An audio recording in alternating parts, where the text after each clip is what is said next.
Welcome to Waking the Giant. I'm your humble host and servant, Nat Turner, and tonight we're going to discuss the plans.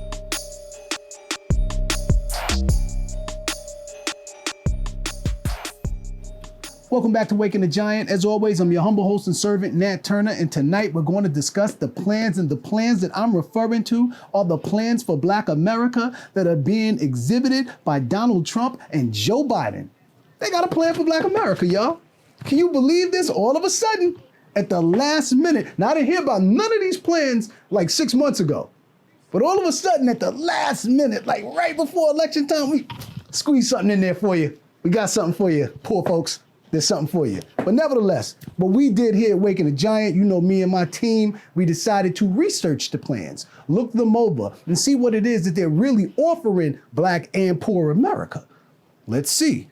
Biden's plan to begin with is called the Lift Every Voice plan. It's befitting, lift every voice, right? You got to hear the name of these plans, but lift every voice. To begin, Biden says what he wants to do is advance the economic mobility of African Americans and close the racial wealth and income gaps. The way he plans on doing this, now both plans are basically done to close the racial wealth gaps. At least that's what they're saying.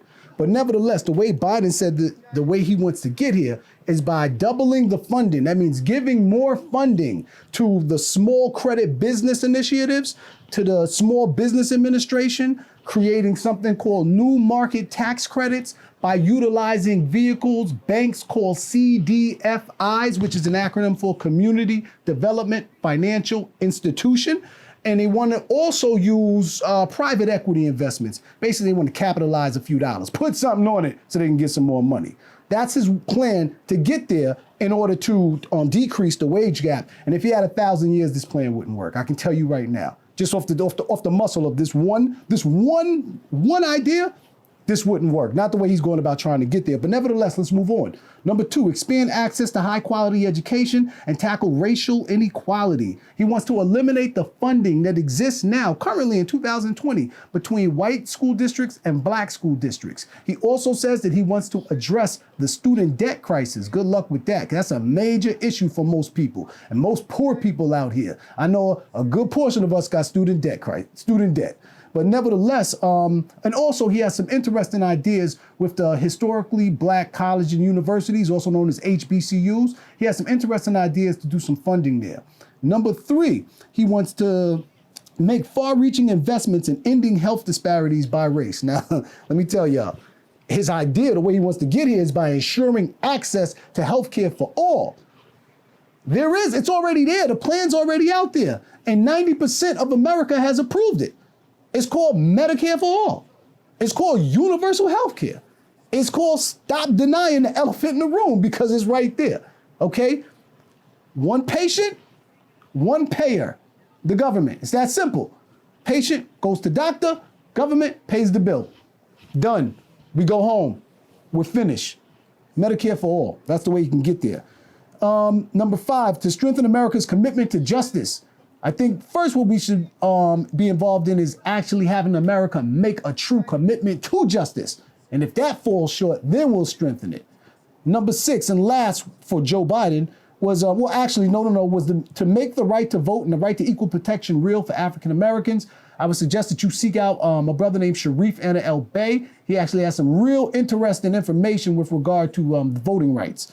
And number 6 is to address environmental injustice, which is to reinstate the original commitment that Obama and Biden had made to the Paris Climate Accords. Now, I'm not mad at that, because climate change is a major issue. It just does not belong anywhere inside of the plans for Black America, okay? Climate change is a real issue, and there's a lot of Black people that's on the front lines, mostly because of the industries that exist on those front lines, being, you know, their communities are being tore up due to tornadoes, hurricanes, and things of that nature. But that doesn't belong inside of the Black plan. That belongs inside of, you know, just the plan in general, like an infrastructure spending plan altogether, or an environmental plan altogether. Nevertheless, let's get to Trump. Trump's plan for Black America. And let me just say this. When I read Joe Biden's plan was pretty comprehensive. It took me a little while to read it. It was a lot of reading. I had to get through it. Trump's was like pretty much on a postcard. Now I'm not saying if that's a better effect or a worse effect, because maybe it's the type of voter he's trying to get to.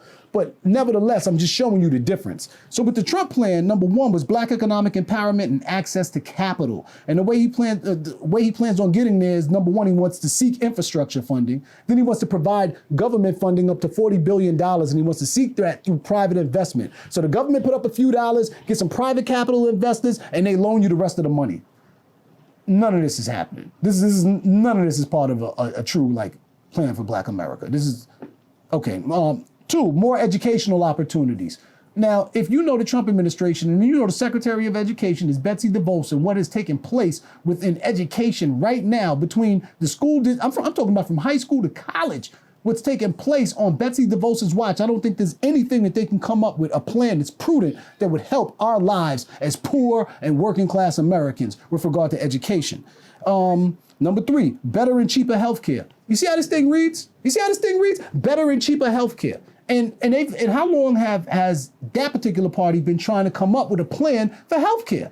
Now, it's been at least 10 years. They keep telling you they're coming up with a plan, and they never introduce the plan. You never see the plan. You never see the details. The reason being is because the plan that they're fighting against, what's known as the Affordable Care Act, or what's called Obamacare, is actually a Republican plan from the beginning. And they don't have a plan to replace their old plan. That's what's going on, y'all. And I wish somebody would just tell us the truth and just say it for real. They're just mad that somebody else passed it. Next is, last on the Trump plan for Black America. Here it is, y'all. Safety and justice. Now you know, he's the law and order president. What that has to do with the plan for Black America, I have no clue, but you know he had to throw that in there either way. Nevertheless, like I was going to tell you guys, both of these plans are heavily dependent on loans, new market tax credits, CDFIs, which are community development financial institutions, and private equity capitalization. Also opportunity zones. But this is what it's dependent on. So either we loan you the money and put you in debt. Think about this. You want to loan poor people money and put them in debt. That's what you want to do.